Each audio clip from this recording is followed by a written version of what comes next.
আসসালামু আলাইকুম, কেমন আছেন সবাই? আশা করি সবাই ভালো আছেন। যে যেখান থেকে এই ভিডিওটি দেখছেন সবাইকে শুভেচ্ছা জানাচ্ছি। আজকের ভিডিওতে জানিয়ে দিব কুয়েতের সর্বশেষ খবর।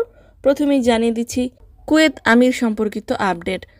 ইন্ডিয়ার প্রধানমন্ত্রী নরেন্দ্র মোদী কুয়েতের রাষ্ট্রীয় সফরের দ্বিতীয় দিনে কুয়েতের প্রধানমন্ত্রী তাকে গার্ড অব অনার দেয়া হয়েছিল। এছাড়াও নরেন্দ্র মোদী মহামান্য আমির শেখ মিশাল আল আহমেদ আল জাবের আল সাবা এর সাথে সাক্ষাৎ করেছেন। সাক্ষাৎকালে নরেন্দ্র মোদীকে মহামান্য আমির কর্তৃক কুয়েতের বিখ্যাত পদক মুবারক আল কাবির পদকে ভূষিত করা হয়েছে। মুবারক আল কাবির এই পদকটিকে নেকলেস বা কুয়েতের সম্মানিত হার বলে সম্বোধিত করা হয়, যেটি নরেন্দ্র মোদীকে প্রদান করা হয়েছে। পদক প্রদানকালে কুয়েতের মহামান্য আমির ইন্ডিয়ার সাথে কুয়েতের শত শত বছরের সুসম্পর্কের কথা ব্যক্ত করেছেন। অন্যদিকে গালফ খালিজি 26 এর ফুটবল কাপ টুর্নামেন্টে ইয়েমেন এবং ইরাকের সাথে ইয়েমেনকে 1-0 গোলে ইরাক পরাজিত করেছে। জানিয়ে দিচ্ছে অন্যান্য কিছু আপডেট।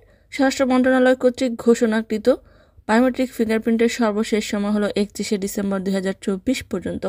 এখনও পর্যন্ত যারা বায়োমেট্রিক ফিঙ্গারপ্রিন্ট সম্পন্ন করেননি, সম্পন্ন করে ফেলুন। অনেকেই এই সম্পর্কে প্রশ্ন করেছেন। কুয়েতে প্রবেশকালে যে ফিঙ্গারপ্রিন্ট প্রদান করা হয়েছিল তাতেই চলবে কিনা, বায়োমেট্রিক ফিঙ্গারপ্রিন্ট সম্পন্ন হয়েছে কিনা। বায়োমেট্রিক ফিঙ্গারপ্রিন্ট সম্পন্ন হয়েছে কিনা এটি চেক করতে পারেন সাহেল অ্যাপসের মাধ্যমে। কিভাবে চেক করবেন সে সম্পর্কে একটি ভিডিও দিয়েছিলাম। সেই ভিডিওর লিঙ্কটি এই ভিডিও ডেসক্রিপশন বক্স অথবা কমেন্ট বক্সে পেয়ে যাবেন।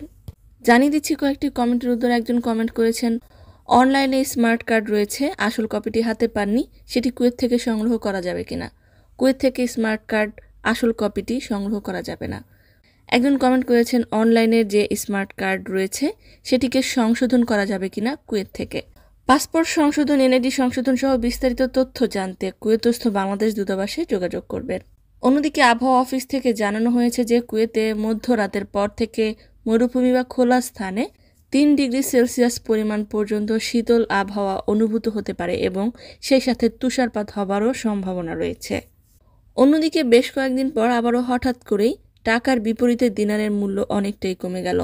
আজকের কুয়েতের সর্বশেষ কারেন্সি হলো কুয়েতি 1 দিনারে বাংলাদেশি 397 টাকা প্লাস।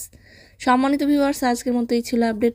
পুরো ভিডিওটি দেখার জন্য ধন্যবাদ। এই ধরনের ভিডিও পেতে চাইলে ইউটিউব চ্যানেলটিকে সাবস্ক্রাইব করে দেবেন, ফেসবুক পেজটিকে লাইক এবং ফলো করে দেবেন যারা পূর্বে করেছেন। সকলকে ধন্যবাদ। আজকের মতো বিদায়। আল্লাহ হাফেজ।